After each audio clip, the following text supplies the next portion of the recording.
Breaking news! Something huge could be happening in Baltimore. Behind the scenes, there's a storm brewing, and it's not just smoke. This isn't your usual deadline rumor. There are real signs, real whispers, and real movement from inside the Ravens front office that could completely shake up this roster in the final hours. What the team is planning could change everything you thought you knew about this season. Could the Ravens be on the verge of a blockbuster? Could they be preparing to shock the entire NFL? But before we dive in, make sure you hit that like button if you're a true Ravens fan. It's always amazing to see fans of all ages supporting this team. And if you feel like it, comment, "Go Ravens," below. We want to hear from the entire flock. Let's dive in. Just hours away from the NFL trade deadline, Tuesday, November 4th at 4 p.m. Eastern, the Baltimore Ravens find themselves in a very enviable position. They hold 12 draft picks, including a staggering 4 in the 5th round, and after trading away Jalen Alexander, they freed up an additional $2 million in cap space, putting them at a healthy $16 million.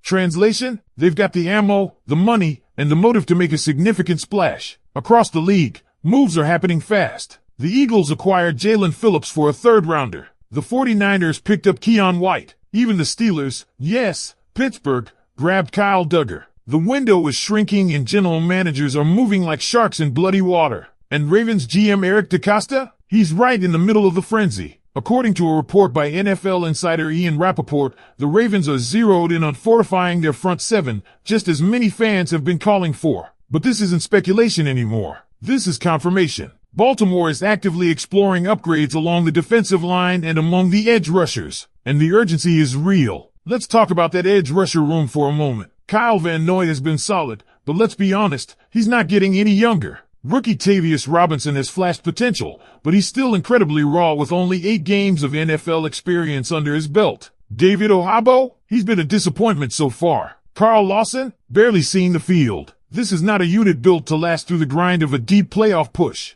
It's built to survive, not dominate. And that's where the name Bradley Chubb enters the conversation. The former Pro Bowl outside linebacker from the Miami Dolphins is reportedly drawing serious interest from multiple contenders. And guess what? The Ravens are one of them. Ian Rappaport confirmed that Chubb is drawing calls right after Jalen Phillips was sent to Philadelphia. That deal was done fast. Chubb could be next. And if the Ravens are serious about making noise this season, this is the type of aggressive move they need to make. Chubb brings proven production, athleticism, and playoff experience. He's not just a short-term rental. He could be a game-changer for this defense. Now, let's look at alternatives. Jermaine Johnson from the Jets has been floated as a target. But here's the issue. New York is reportedly asking for a 2nd-round pick. That feels steep, especially when there's a chance to snag Bradley Chubb for a 4th or 5th. And if that's the case, the choice seems obvious. Why overpay for potential when proven talent is on the table? Then there's the blockbuster possibility. Quinnen Williams, defensive tackle, absolute monster. If the Jets are truly open for business, and sources say they are, Williams is a name that could be moved.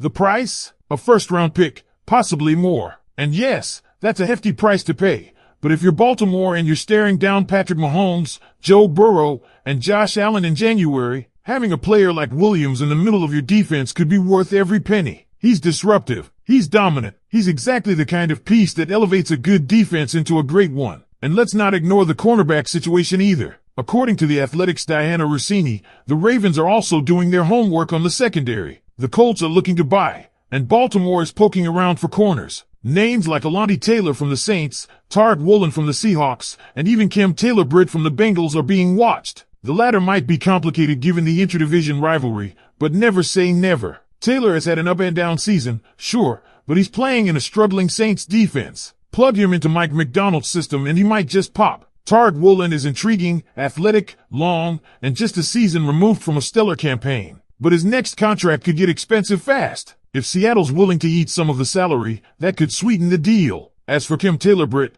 the Bengals already pulled off a trade this year inside the division, sending Joe Flacco to the Browns. So precedent exists, even if it's rare. Alright, let's keep this going. Now that we've broken down the potential trade targets, the positions of need, and the players Baltimore has been linked to, it's time to dig a little deeper into the strategy behind all of this. Because while the names are exciting, what really matters is why the Ravens would, or wouldn't, make a move like this, and how it aligns with the bigger picture. Let's start with the cap space. Sitting at $16 million, the Ravens are in a rare spot. Not only do they have the draft capital, but they have the financial flexibility to absorb a significant contract or even front-load a future re-signing. This makes them a real player at the deadline. But with that freedom comes responsibility. Eric DeCosta isn't just going to throw picks around unless he believes the guy coming in is a difference maker. And that's where this front office deserves credit. They've stayed disciplined. They've avoided panic moves. But here's the flip side. They're also acutely aware that Lamar Jackson is in his prime.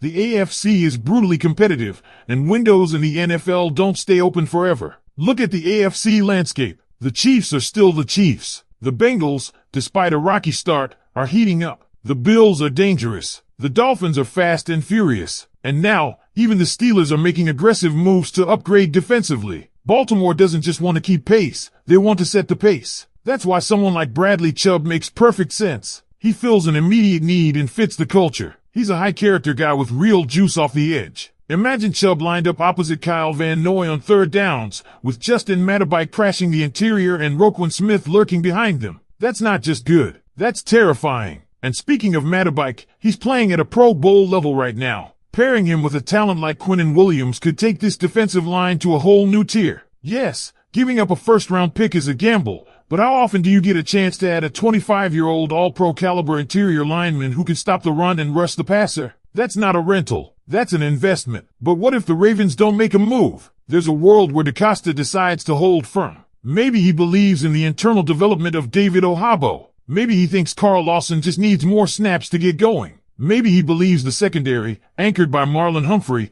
can survive the season with incremental improvements. It's possible. But is it smart? The quarterback market is tricky. Alontae Taylor, while young and full of upside, isn't the type of addition that transforms a defense. He's more of a depth piece who could grow into a starter. Reek Woolen, if available, would be more exciting, but the cost would be higher. Cam Taylor-Britt is talented, but inconsistent. If Baltimore moves on one of these corners, it's probably a sign that they don't believe Rock Ya-Sin or Brandon Stevens can hold up under pressure come playoff time. And then there's the offensive line. Quietly, this is a unit that could use some help on the interior. The tackles are playing well, but the guards have been inconsistent. If the Ravens want to keep Lamar upright and protect their run game, don't rule out a last-minute deal for a veteran guard. It's not flashy, but it's smart football. Ultimately, the front office faces a philosophical decision. Do they go all in, pay the premium, and try to win now? Or do they hedge their bets, stay disciplined, and trust the foundation they've built? This isn't just about 2025. It's about setting the tone for the next 3 to 5 years. It's about showing the locker room that this team believes it can win. It's about giving Lamar Jackson,